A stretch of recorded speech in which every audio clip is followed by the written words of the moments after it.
America और Iran के बीच बढ़ते तनाव से दुनिया की सांसें थमी हुई हैं। 13 जून 2025 को इजराइल ने तेहरान पर एक अचानक हवाई हमला किया, जिसमें परमाणु और मिलिट्री साइट्स को निशाना बनाया गया और सैकड़ों लोग मारे गए। अब इंटरनेशनल कम्युनिटी पूछ रही है, अमेरिका अगला कदम क्या उठाएगा? इजरायली प्रधानमंत्री नेतन्याहू अमेरिका पर साथ आने का प्रेशर डाल रहे हैं। उनका कहना है कि सिर्फ एक जॉइंट ऑपरेशन ही ईरान के न्यूक्लियर प्रोग्राम को खत्म कर सकता है। प्रेसिडेंट डोनाल्ड ट्रंप एक क्रिटिकल फैसले का सामना कर रहे हैं, एक ऐसा फैसला जो या तो इस इलाके को तबाही के मुंह से बाहर निकाल सकता है या उसे एक खतरनाक जंग में धकेल सकता है। वॉशिंगटन की सेनाएं हाई अलर्ट पर हैं। तेहरान ने तुरंत बदले की धमकी दी है। दुनिया डिप्लोमेसी की उम्मीद में देख रही है, क्योंकि अब सारा फोकस ट्रंप के अगले कदम पर है। क्या अमेरिका हमला करेगा या बहुत देर होने से पहले डिप्लोमेटिक रास्ता तलाशेगा? अमेरिका अपनी मिलिट्री ताकत दिखा रहा है। यूएसएस निमित्ज कैरियर स्ट्राइक ग्रुप और एडवांस फाइटर जेट्स को इस इलाके में तैनात कर रहा है। यह कोई रूटीन कदम नहीं है, यह ईरान को रोकने के लिए ताकत का एक कैलकुलेटेड प्रदर्शन है। ये असेट्स सिर्फ दिखाने के लिए नहीं है।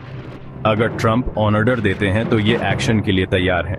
यह बिल्डअप पर्शियन गल्फ और एलाइड बेसिस तक फैला हुआ है, जिससे ईरान के लिए एक मल्टी प्रॉन्गड खतरा पैदा हो गया है, जिसे वह इग्नोर नहीं कर सकता। वॉशिंगटन का मैसेज, अमेरिका जरूरत पड़ने पर एक बड़े ऑपरेशन के लिए तैयार है। यह सबसे खतरनाक कोर्सिव डिप्लोमेसी है, जिसमें ईरान को बातचीत की मेज पर वापस लाने की उम्मीद है। लेकिन मिसकैलकुलेशन का जोखिम बहुत ज्यादा है। एक गलत कदम जंग छेड़ सकता है। हर डिप्लॉयमेंट को तेहरान ध्यान से देख रहा है, जिसमें डेटरेंस और प्रोवोकेशन के बीच की लाइन बहुत पतली है। अमेरिकी तलवार अब इस इलाके पर लटकी हुई है। अमेरिका की प्लानिंग के सेंटर में फोर्डो फ्यूल एनरिचमेंट प्लांट है, जो जमीन के काफी नीचे है और हमले से लगभग अछूता है। फोर्डो को न्यूट्रलाइज करना ईरान की परमाणु महत्वाकांक्षाओं को कमजोर करने के लिए जरूरी है। अमेरिका के पास GBU-57 मैसिव ऑर्डिनेंस पेनिट्रेटर है, जो ऐसे मजबूत टारगेट्स के लिए डिजाइन किया गया एक बंकर बस्टर बम है। इजरायली हमले फोर्डो को नुकसान पहुंचाने में नाकाम रहे, जिससे अमेरिका की यूनिक कैपेबिलिटीज पर फोकस हो गया। दूसरे टारगेट्स में मिसाइल साइट्स, कमांड सेंटर्स और दूसरे एनरिचमेंट फैसिलिटीज शामिल हैं। किसी भी हमले से आम नागरिकों को नुकसान और एनवायरमेंटल डिजास्टर का खतरा है, जिससे यह एक मोरल और स्ट्रैटेजिक दुविधा बन जाती है। हमले का फैसला ऐसे नतीजों से भरा हुआ है जो इस इलाके को बदल सकते हैं। प्रेसिडेंट ट्रंप एक ऐसे मोड़ पर खड़े हैं जहां उन्होंने एक मिलिट्री प्लान को मंजूरी दे दी है, लेकिन फाइनल ऑर्डर देने से पहले रुके हुए हैं। वह ताकत की धमकी का इस्तेमाल लीवरेज के तौर पर कर रहे हैं।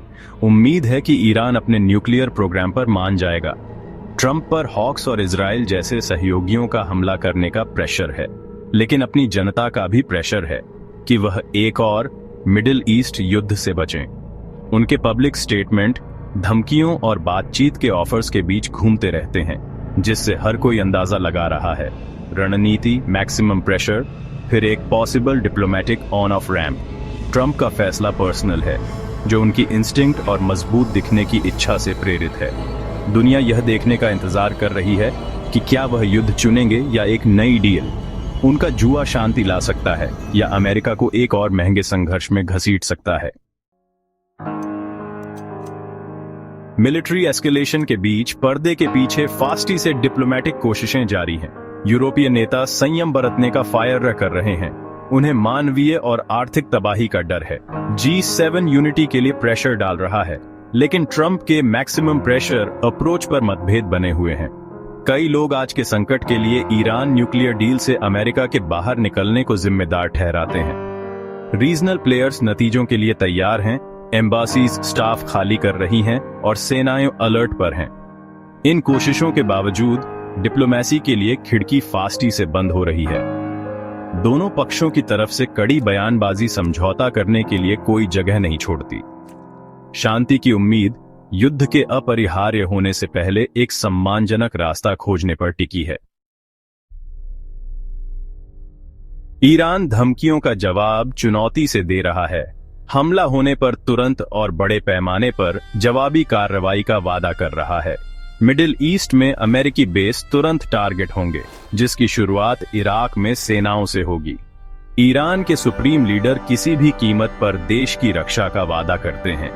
ईरान की रणनीति असिमेट्रिक वॉरफेयर, मिसाइलें, तेज नावें और प्रॉक्सी फोर्सेस।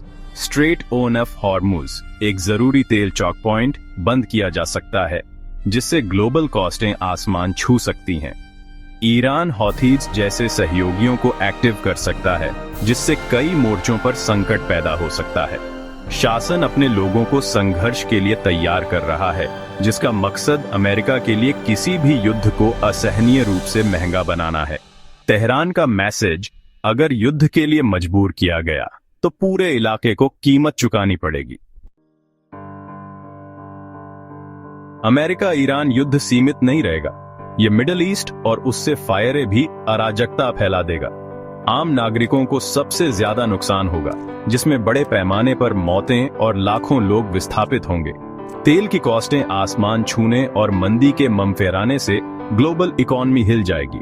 रीजनल अलायंस टूट जाएंगे और इराक से लेबानन तक प्रॉक्सी वॉर छिड़ सकते हैं। गल्फ में अमेरिकी सहयोगी फ्रंट लाइन पर होंगे, जो ईरानी मिसाइलों के प्रति वल्नरेबल होंगे।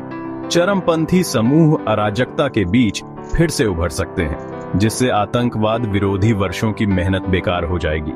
19 जून 2025 तक दुनिया एक चाकू की धार पर खड़ी है। उम्मीद ट्रंप की ब्रिंकमैनशिप डिप्लोमेसी के लिए एक धोखा है, लेकिन एक गलत कदम तबाही ला सकता है, जिससे अर्जेंट डिप्लोमेसी दुनिया की आखिरी और सबसे अच्छी उम्मीद बन जाती है।